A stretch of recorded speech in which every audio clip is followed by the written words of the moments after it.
அனைவருக்கும் வணக்கம். நான் டாக்டர் விஜயானந்த், அவசரம் மற்றும் தீவிர சிகிச்சை பிரிவு நிபுணர்.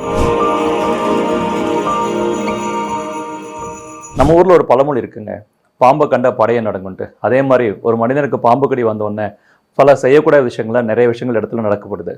நம்ம ஊரில் பார்த்தீங்கன்னா ஒரு வருஷத்துக்கு இந்திய நாட்டில் மட்டும் 50,000 மனிதர்களுக்கு பாம்பு கடியினால் மரணம் ஏற்படுகிறது.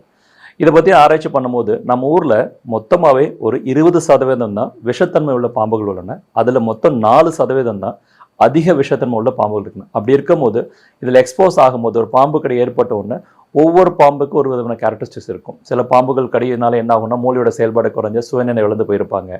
ஒரு சில பாம்பு கடியில் என்ன ரத்தப்போக்கு அதிகமாக இருக்கும். ஒரு சில பாம்பு கடியில் கைகால் அசைவுகள் எல்லாம் படுத்திருப்பாங்க. இந்த மாதிரி ஒவ்வொரு பாம்புக்கும் ஒவ்வொரு விதமாக ப்ரெசென்ட் ஆகும்.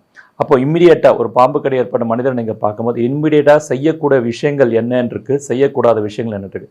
செய்யக்கூடாத விஷயத்தில் முதல் என்னென்னா எடுத்தோன்னு துணி எடுத்து அந்த பாம்பு கடிச்ச இடத்துக்கு மேலே கயிறு வச்சு கட்டுறது.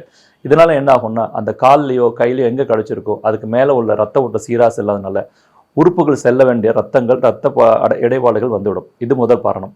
ரெண்டாவது, நம்ம படத்தில் பார்த்துருப்போம் பார்த்தீங்களா, கீறி விடுறது, அதில் அந்த இடத்துல பாம்பு கடிச்ச இடத்த கடிச்சு அதுலேருந்து ரத்தத்தை உறிஞ்சு துப்புறது. இது எதுவுமே அந்த உங்களோட செயல்னால அந்த மனிதனுக்கு உயிரை காப்பாற்ற போகிறது கிடையாது. அதே மாதிரி பாம்பு கடித்த மனிதன் நீங்கள் ஃபஸ்ட்டு பார்க்கும்போது செய்யக்கூடிய விஷயங்கள் என்னன்னு பார்த்தீங்கன்னா, முதல்ல செக் யுவர் சரௌண்டிங்ஸ். அப்படின்னா நம்மை சுற்றியுள்ள ஏரியாவை பார்த்துக்கணும். எதுக்குன்னா அந்த இடத்துல பாம்போட அது கூட இருக்கிற அதை ஒன்று ஒரு பாம்பு இருக்கலாம், இல்லை அதே பாம்பு அந்த இடத்துல இருக்கலாம். அது உங்களை திருப்பி தீண்டாமல் இருக்கணும்.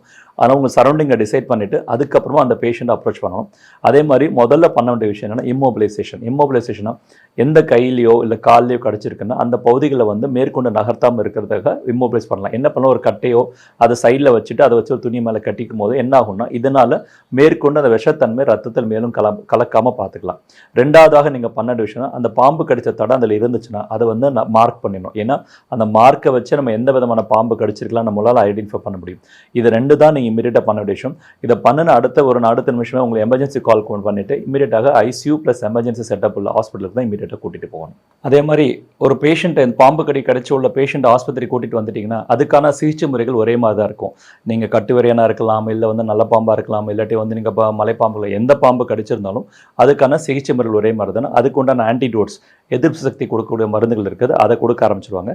ரெண்டாவது விஷயம், இந்த மாதிரி பாம்புகள் கடிச்ச சில பேருக்கு சுயநினை விழுந்திருந்தாங்கன்னா கண்டிப்பாக வெண்டிலேட்டர் சப்போர்ட் தேவைப்படும். அதனால் நீங்கள் எப்பவுமே ஒரு பாம்பு கடித்த மனிதரை சிகிச்சை முறைக்கு செல்லும் கொண்டு போது கண்டிப்பாக அவசர சிகிச்சையும் வெண்டிலேட்டர் சப்போர்ட் உள்ள ஆஸ்பத்திரிக்கு கூட்டிகிட்டு போனால் மட்டும்தான் மேற்கொண்டு சிகிச்சைகள் சிறப்பாக அமையும். நன்றி.